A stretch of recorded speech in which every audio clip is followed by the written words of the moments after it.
Y tal como señalaba José Luis, nosotros al momento de asumir estábamos al borde de lo que estaba diseñado para ser la peor crisis de la historia argentina.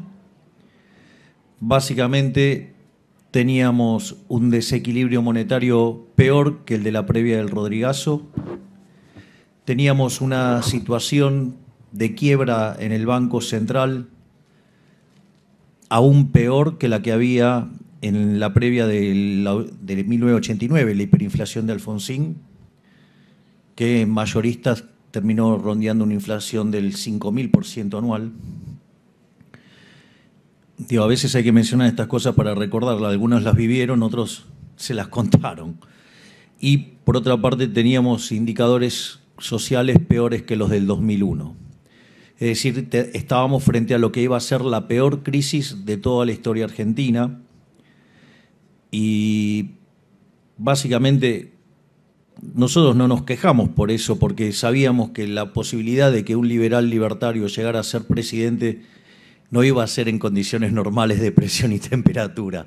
Así es que nosotros estábamos preparados tanto para una situación como si le reventaba al gobierno anterior o si el gobierno anterior era exitoso y nos dejaba la bomba a nosotros. En ese sentido, nosotros teníamos distintos programas planteados y así es que, digamos, desde el día 1 nos pusimos a trabajar. Para que más o menos tengan un orden de magnitudes, nosotros recibimos déficit gemelos por 17 puntos del PBI. Y eso, digamos, uno diría, bueno, qué grave es o no. Bueno, miren, cuando ustedes tienen 4 de déficit gemelos en términos de PBI es una alerta amarilla. 8 es, se van a dar una piña, imagínense lo que es 17. Ese era el tamaño del monstruo que venía encima. Tal cual como señala José Luis, los índices de precios en la primera semana de diciembre venían corriendo a una tasa del 3.700% anual, o sea, un 1% diario. En la segunda semana se aceleraron a 7.500%. Y, digamos, si ustedes, y nosotros presentamos que había un escenario de posibilidad de que la inflación, digamos, plantada era del 15.000%, y efectivamente la inflación mayorista de diciembre, que es la que se anticipa a minoristas, dio 54% mensual. Eso anualizado da 17.000%. Y si ustedes se fijan, en el mes de abril la inflación mayorista fue del 3,4%. Es decir, anualizada 50%. Yo entiendo que 50% anual es un montón. Y obviamente que me revienta tener ese nivel de inflación. Pero, digamos, convengamos que venimos del 17.000%. Es decir, y lograr una baja del 17.000 al 50% en 4 meses, no hay registros históricos de haber hecho algo así.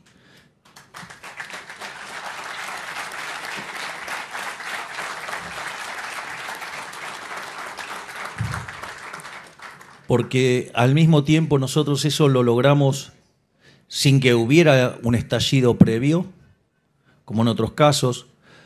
Lo logramos sin que hubiera expropiaciones, llámese como por ejemplo un plan Bonex.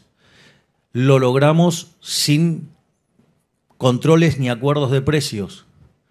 Y al mismo tiempo tampoco fijamos el tipo de cambio, que es un mecanismo para acelerar la baja de la inflación. Por lo tanto, digamos, en términos de logro, el logro es enorme, pese a que lo quieran reconocer o no, digamos, determinados actores políticos.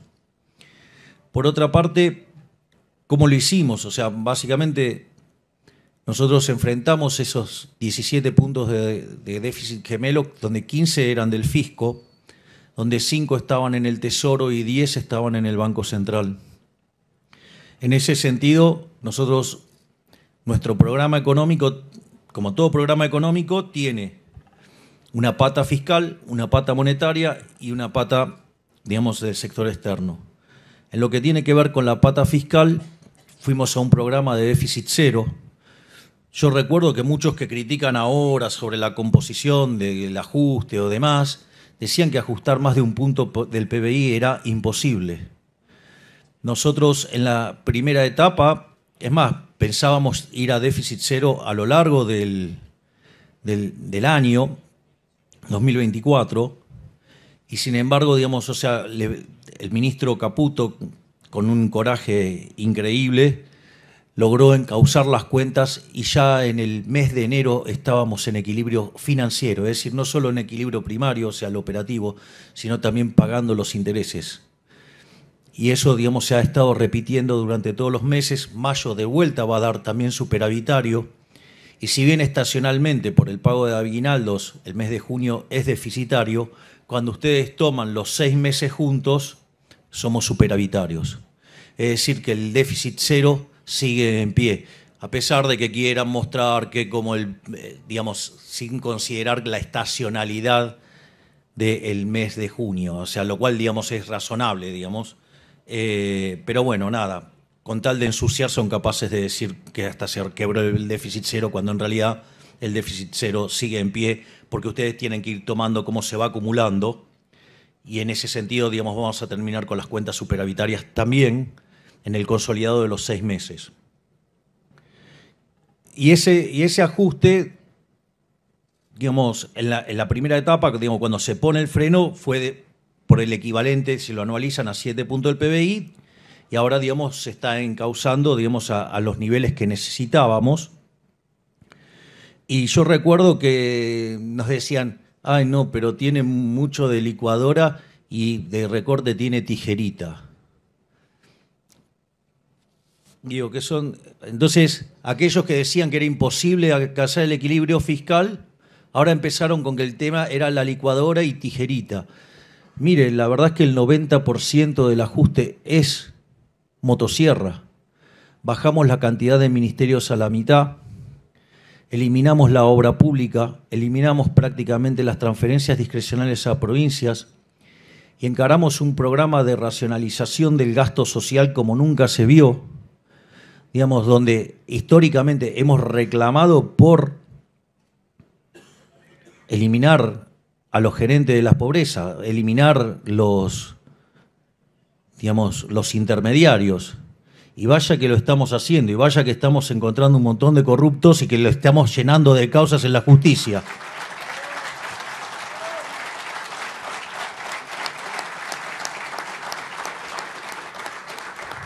Por ende, no solo que estamos cumpliendo con el mandato de las urnas de bajar la inflación, estamos cumpliendo con el mandato de poner la calle en orden, cosa que gran mérito de la ministra Bullrich, sino que además estamos dando una lucha sin cuartel contra los corruptos y los que hundieron a este país, que usan las causas nobles para esconderse detrás de los pobres, y cuando ustedes le están tocando el curro, los acusan de insensibles. Cuando en realidad lo que está pasando es que están llorando y gritando básicamente porque se le están terminando los curros y porque tienen abstinencia de caja.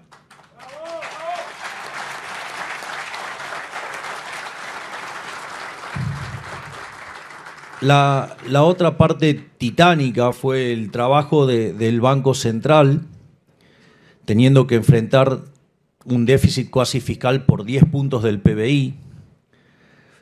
Y ahí se hicieron varias cosas en materia de política monetaria.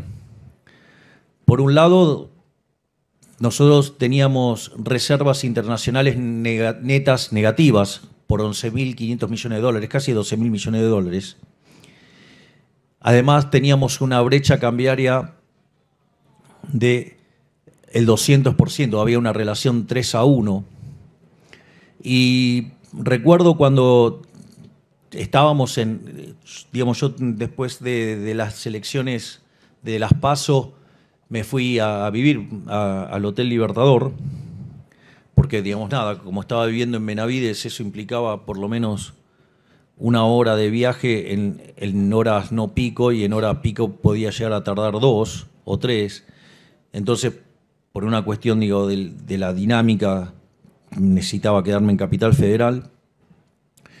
Y yo recuerdo cuando estábamos en el Hotel Libertador con Toto Caputo, con Santiago Bausili y parte de ese equipo maravilloso que han armado, y había que decir, bueno, en rigor no podíamos salir del cepo, porque básicamente teníamos el problema de la deuda de la CIRA, que era un equivalente a 50.000 millones de dólares, teníamos el problema de los dividendos atrapados, teníamos el problema de los pasivos remunerados. Digo, para que vean el nivel de perversión de lo que dejó el gobierno anterior, nosotros pasaron todos los pasivos remunerados a un día. Esto quiere decir que si nosotros abríamos alegremente, como ellos esperaban que lo hicieran, sin tener conciencia de todo esto, íbamos a quintuplicar la base monetaria en un día. Digo, la hiper era evidente, iban a empezar con su tradicional política de los saqueos y ataque a supermercados y todas esas cosas que hoy algunos periodistas andan promoviendo, es decir, lo cual constituye un delito. Y en ese sentido, digamos, ellos tenían planeado, digamos, derrocar al gobierno para diciembre, para que ya en enero ellos ya estuvieran, y todo el costo del ajuste y hacer todo el desastre inflacionario que lo pagáramos nosotros y terminar de matar de una vez por siempre al liberalismo en Argentina. En ese sentido, nosotros sabíamos que no podíamos salir, porque además teníamos el equivalente de vencimiento de deuda en pesos por 90.000 millones de dólares, teníamos vencimientos de deuda en moneda extranjera por 25.000 millones de dólares, mayormente con organismos multilaterales, pero teníamos caído el acuerdo con el fondo por el descalabro fiscal. Miren, para que más o menos se dé una idea del descalabro que generó esta gente, a lo largo de los 4 años se emitieron dinero por 28 puntos del PBI, que es la verdadera estafa del señoriaje, que después se traduce en el impuesto inflacionario, lo que estaba mencionando muy correctamente antes el profe Espert. Emitieron 28 puntos del PBI, o sea, se afanaron 28 puntos del PBI, porque la emisión monetaria es una estafa, pero de esos 28 emitieron 13 puntos del PBI durante el último año. Digamos, es un escándalo. Lo que hicieron es un escándalo. Y entonces, recuerdo que en aquel momento los economistas decían que el tipo de cambio había que llevarlo a 600 pesos y tenían un escenario de inflación, digamos, el consenso, y todos lo repetían bastante ese consenso. Es interesante porque nosotros, digamos, yo cuando estábamos ahí, yo les digo, pongamos el tipo de cambio a un tipo de cambio que se asimile al del mercado. Eso ahora voy a explicar por qué, pero entonces, dado que estábamos contemplando, digamos, el impuesto país, entonces eso daba que había que ponerlo en torno a 800 pesos. Y nos criticaron muchísimo por eso.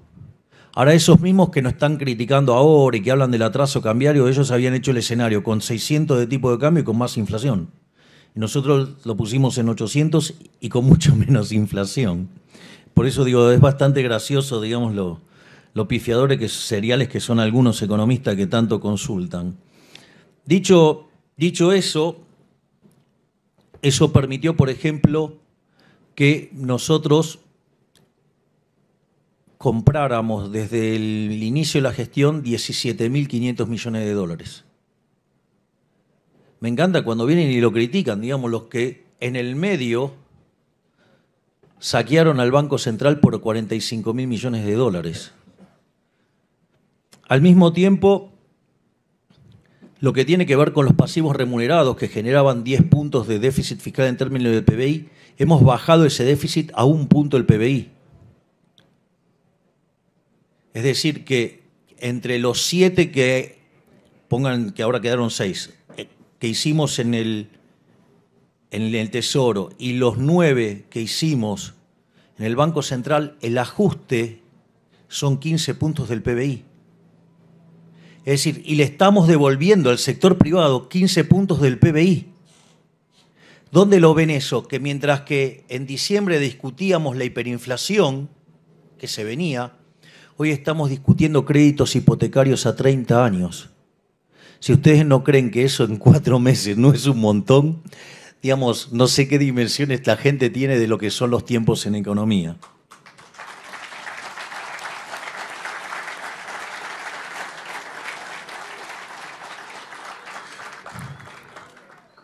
Y otra cosa que era muy interesante era cómo entonces, porque yo les acabo de adelantar el resultado de cuánto achicamos el cuasi fiscal, pero también es muy interesante cómo fue bajado eso, ¿no? Porque nosotros lo que hicimos fue arbitrar la tasa en dólares. Es decir, teniendo en cuenta que digo que los argentinos, como consecuencia de haber sido estafados desde el año 1935 en adelante con la moneda local, digo, tiendan a querer comprar dólares. Es decir, que la economía sea monetaria no es porque los argentinos son malos, es porque hemos tenido políticos que son reverenda mierda.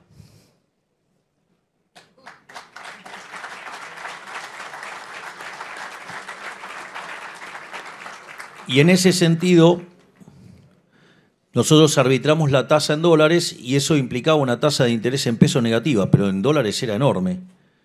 Y eso también nos criticaron mucho, si hubiéramos hecho caso a esos que decían que la tasa de interés tenía que ser positiva en no sé cuánto, en términos reales, hoy tendríamos una relación de pasivos remunerados 8-1, estaríamos hablando del carry trade y de cuándo estalla la hiperinflación. Y hoy, y esto para mí es muy importante para que lo tengan en cuenta,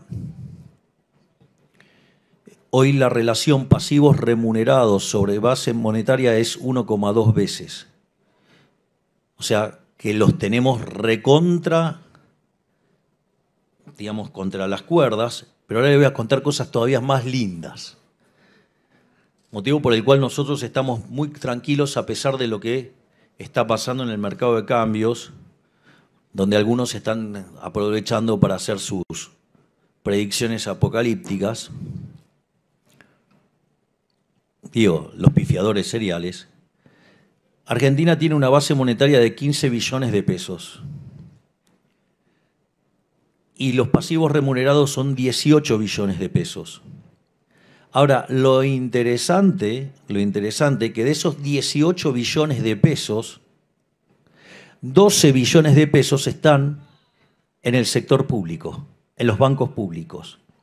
De esos 12 billones de pesos, 7 billones están en el Banco Nación Argentina, donde además el Estado Nacional tiene 3 billones y medio. La otra parte importante están en el Banco Provincia. Con la situación fiscal de la provincia de Buenos Aires y del modo que usa el Banco Provincia, tiene muy apretada la situación de la liquidez, con lo cual no van a poder tocar eso. ¿Qué quiere decir eso? Que el problema de los pasivos remunerados se redujo a 6 billones de pesos. Cuando hemos hecho ya colocaciones por 11, 12 billones de pesos y el mercado había tratado de licitar por cerca de 20 billones de pesos. ¿Qué quiere decir eso? Que a los pasivos remunerados los tenemos contra las cuerdas. ¿Por qué es importante que tengamos los pasivos remunerados contra las cuerdas? Porque mientras que tenemos los pasivos remunerados contra las cuerdas, que ya próximamente los vamos a eliminar, no teniendo déficit fiscal, con lo cual no hay necesidad de emitir para financiar al fisco. El día que arreglemos un problema que nos dejó el gobierno anterior, que se llaman puts, donde básicamente es un mecanismo por el cual se financió el déficit fiscal, digamos, haciendo la vista gorda el Fondo Monetario Internacional y, digamos, los bancos no querían financiar al Tesoro, entonces lo metieron adentro del Banco Central. El día que terminamos de arreglar eso, estamos en condiciones de levantar el cepo. Y estamos en negociaciones con las instituciones financieras para terminar con el problema, básicamente, de los puts. Y el día que terminamos el problema de los puts, se terminó el cepo. Y además, como no vamos a controlar precios, el tipo de cambio va a ser libre. Pero ¿qué es lo interesante? Dado que nosotros no vamos a emitir pesos ni para emitir para el fisco, ni para comprar dólares, ni para sostener al sistema financiero, la cantidad de dinero va a estar fija. Y cuando podamos determinar fija la cantidad de dinero, como creemos que emitir dinero es un delito, vamos a enviar una ley de no emisión. Esa ley de no emisión va a hacer que cuando haya emisión monetaria vaya preso el presidente de la Nación, el ministro de Economía, el presidente del Banco Central y todo su directorio, y los diputados y los senadores que estafen a la gente con la emisión monetaria.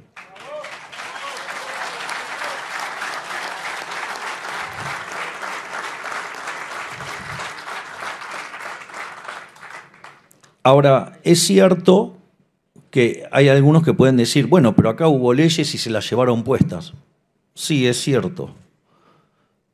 Ahora, también es cierto que nosotros le vamos a dar a esta ley categoría de delito de lesa humanidad. Por lo tanto, es imprescriptible. Entonces, sí, va a poder venir otro gobierno de repente, volver a emitir y volver a las andadas. Y seguro que van a querer cambiar la ley cuando quieran hacer eso y van a dar un montón de motivos muy sensibleros, como hacen siempre. Pero siempre cuando vuelva la inflación, la gente va a recordar que los liberales somos los que exterminaron la inflación. Y ahí, digamos, cuando vuelva otro gobierno, va a recordarles que ese era un delito imprescriptible y los va a meter a todos presos. Así es que, digamos, vamos a avanzar con eso porque vamos a terminar definitivamente para siempre con la inflación en Argentina.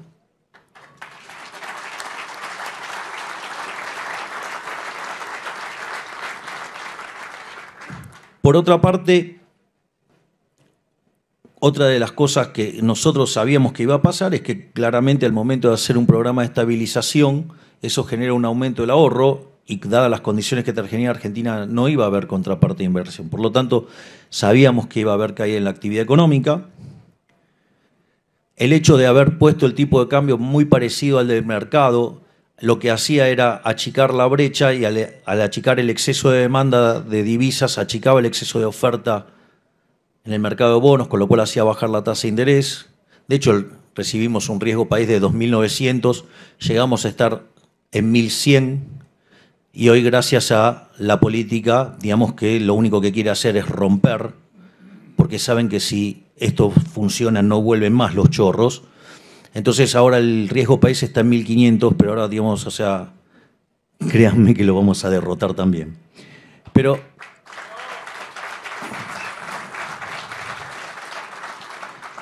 al margen de eso, una de las cosas que hicimos fue duplicar a UH. De hecho, la UH está en el nivel más alto desde que se empezó a otorgar.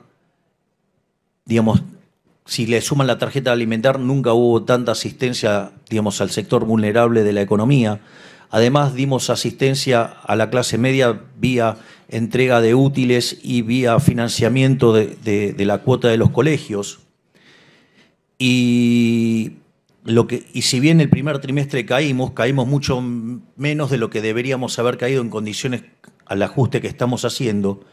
Y lo más interesante, y eso es lo que tiene tan nerviosos a los políticos, porque no solo que está bajando la inflación, empezó a rebotar la actividad económica. Cuando ustedes empiezan a mirar los indicadores económicos, es cierto que contra el año anterior dan caída, pero cuando miran el mes a mes desestacionalizado, están la gran mayoría de los indicadores subiendo muy fuertemente. ¿Quieren un ejemplo? Por ejemplo, el crédito. El crédito está creciendo 650% respecto al año anterior y está creciendo 45% respecto al mes pasado. Es decir, la economía está rebotando y va a rebotar fuerte. Entonces, si hoy, digamos, a pesar de haber hecho el ajuste más grande de la historia de la humanidad, mi imagen sigue estando en los niveles de cuando asumimos, cuando la intención de votos del espacio está en torno al 55%, o sea, con lo cual si fuéramos una elección general ganaríamos en primera vuelta por escándalo. ¿Saben qué? Los chorros están nerviosos. La casta tiene miedo y tiene tanto miedo que lo único que hace es querer sabotear a este gobierno.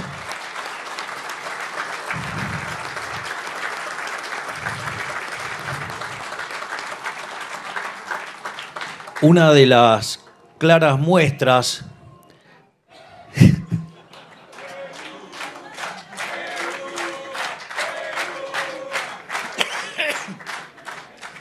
sí, ese soy yo. ¿Por qué será? No sos vos. Vos no sos. Vos no sos. Esperen un poco, estoy terminando la conferencia. Entonces, fíjense esto, lo que hacen los degenerados fiscales que están en el Congreso. Es decir, están todo el tiempo enviando leyes para tratar de sabotear la columna vertebral del programa económico, que es el superávit fiscal. Una muestra de ellos la dieron ayer, pero además no podían dejar de mostrar que son una casta inmunda, porque se subieron 80% las dietas. Es decir, para pasar las reformas estructurales que necesitamos los argentinos de bien, llevan tomándose 6 meses. Para aprobar el aumento para ellos, rapidito lo hacen, ¿eh? Qué eficiente que son cuando quieren, digamos, con la de ellos. Y como si todo esto fuera poco, se bloqueó el tema de eliminar las jubilaciones de privilegio. Así es que a mí me importa un rábano. Digamos, yo voy a renunciar a mi jubilación de privilegio. Porque ¿saben qué? Digamos, si yo hago bien mi trabajo, después voy a poder seguir trabajando en el sector privado cuando deje este puesto. Pero claro, estos están acostumbrados a hacer zafarrancho durante los últimos 100 años, entonces tienen un seguro que son las jubilaciones de privilegio. No, basta, si hiciste las cosas mal, mereces cagarte de hambre por hijo de puta. Y por eso hay que eliminarlas.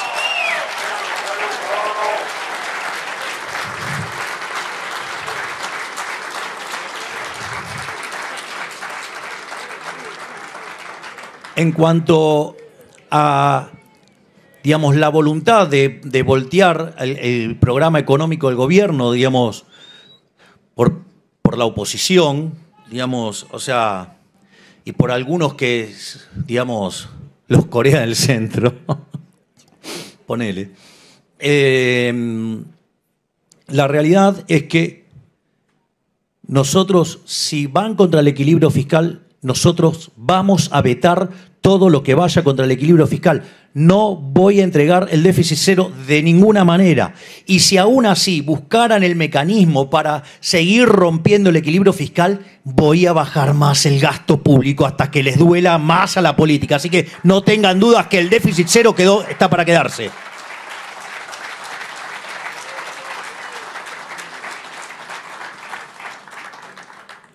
Finalmente, en términos de la macro, está, digamos, que saltó el tipo de cambio.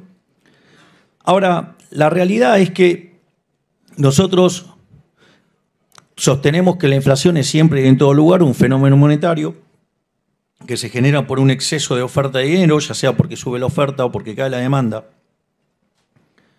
Y eso hace que el poder adquisitivo del peso caiga y todos los precios expresados en unidades monetarias suban. Y el dólar es un precio más de la economía. Entonces, ¿por qué sube el dólar? Entonces uno dice, bueno, la realidad es que ¿hay lugar para que caiga la demanda de dinero? Miren, la verdad que no. Porque cuando ustedes toman la base monetaria durante el siglo XXI, en promedio fue 9-10% del PBI. Y hoy la base monetaria es 2.8 del PBI. No hay mucho lugar para que caiga la demanda de dinero. Es más, dice, bueno, pero están los remunerados y se podrían... Supongamos que tomamos el total de los remunerados, que ya sabemos que no sería lo correcto. Aun cuando tomáramos el total de los remunerados, estamos en 6% del PBI. Por lo tanto, no tiene que ver con un problema de la demanda. Entonces la pregunta es, ¿tiene que ver con un problema de la oferta? No, si no estamos emitiendo para financiar el fisco. Entonces, ¿por qué pasa esto? Básicamente pasa por culpa de los degenerados fiscales que están en el Congreso. ¿Qué es lo que pasa? Cuando los degenerados fiscales, digamos, están tratando de torpedear el superávit fiscal, lo que pasa es que la percepción es que si lo lograran, la condición de solvencia del Estado cae, del gobierno cae y por ende, digamos, el precio de los bonos cae. ¿Y por qué esto es importante? Y eso es lo que ustedes ven hoy con un riesgo país de 1.500. ¿Por qué es importante esto? Porque ustedes hoy, como hay control de capitales, no compran dólares de manera directa, lo hacen de manera indirecta. Y en ese sentido, el mecanismo indirecto para hacerlo es los bonos. Entonces, ustedes hoy en el precio de los bonos lo que están viendo es el problema, digo, de los degenerados fiscales tratando de romper el equilibrio fiscal y no obedece a un problema monetario. Digamos, cuando vean los números de mayo, cuando vean los números de junio y vean que el resultado fiscal es granítico y no vamos a entregar el resultado fiscal, automáticamente los números de los bonos se van a acomodar y automáticamente se va a acomodar el tipo de cambio. Por eso es que no estamos nerviosos con lo que está pasando con el tipo de cambio. Y digamos, y nos causa bastante gracias a todos los apocalípticos pifiadores seriales que quieren que las cosas salgan más para poder convalidar los modelos pedorros con los que pifiaron siempre.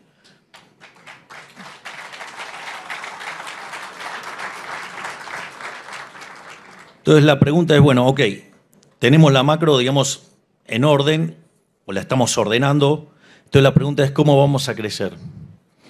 Bueno, lo primero estamos rebotando. Y eso se va a manifestar en una mejora en la actividad y en el empleo. De hecho, los salarios reales hace 2 meses que vienen subiendo, y si lo miran en términos de alimentos, vienen subiendo muchísimo más, con la cual, digamos, el número de pobres e indigentes va a tener que empezar a ir a la baja cuando se tome, digamos, las nuevas mediciones. Pero al margen de eso, digo, no las que todavía quedan remanente y que tienen el impacto del primer semestre.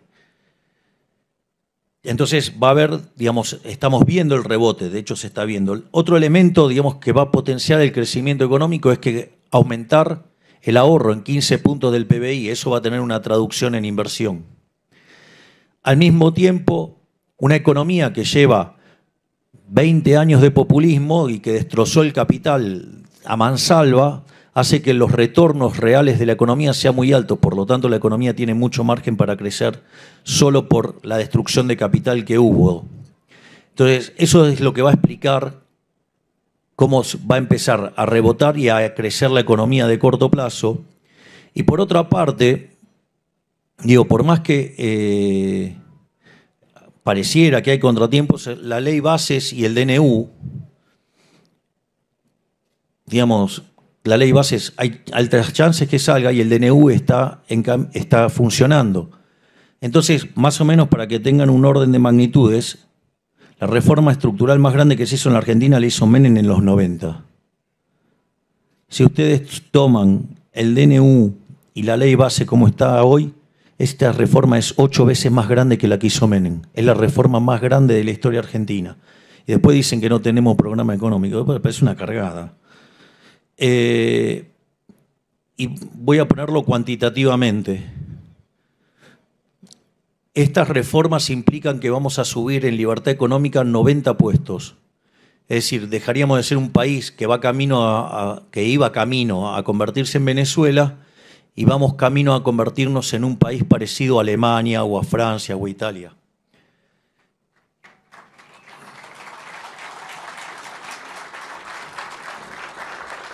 Pero les quiero decir más. Nosotros tenemos como objetivo ser el país con mayor libertad económica en el mundo. Por ejemplo, algo como lo que hizo en su momento Irlanda, que de ser el país más miserable de Europa, hoy tiene un PIB per cápita 50% mayor que el de Estados Unidos. O cosas como las que tiene Suiza o como las que tiene Luxemburgo. Pero digamos, como nosotros tenemos pendientes, después de esto, 3.200 reformas estructurales más, nos vamos a convertir en el país más libre del planeta. Y eso va a hacer que en un lapso de 30 o 40 años nos vamos a convertir en el país más próspero del mundo. Y ese es el plan.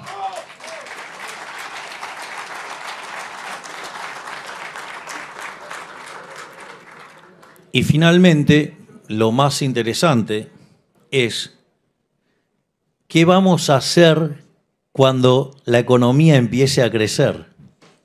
Porque ahí van a aparecer muchos recursos fiscales. Obviamente que los degenerados fiscales que quieren hacer, gastarla a ellos. Bueno, nuestra idea es que cuando se empiece a dar de manera sostenida el superávit fiscal, devolvérselo a la gente de bien, a los que trabajan, a los que verdaderamente son los grandes héroes de la Argentina, devolvérselo con baja de impuestos.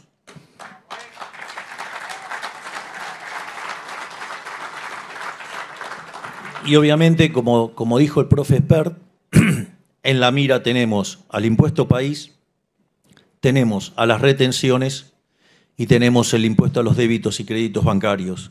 Digo que son súper distorsivos y, si ustedes quieren, el mayor testimonio de que los quiero bajar efectivamente y que los voy a bajar cuando la economía empiece a recuperar, ¿saben cuál es? Nunca los quise coparticipar. Porque si los hubiera coparticipado, no los vamos a poder sacar más. Entonces, el mejor testimonio que tengo para darles y como mejor prueba de que efectivamente cuando empiece a crecer la economía y el superávit fiscal empiece a ser abultado, vamos a estar bajando los impuestos. Básicamente, ¿por qué? Porque nunca los quise coparticipar. Así es que eso le va a dar un nuevo empuje al crecimiento económico y, sin lugar a dudas, si seguimos abrazando las ideas de la libertad, en 35 años vamos a ser una de las grandes potencias mundiales.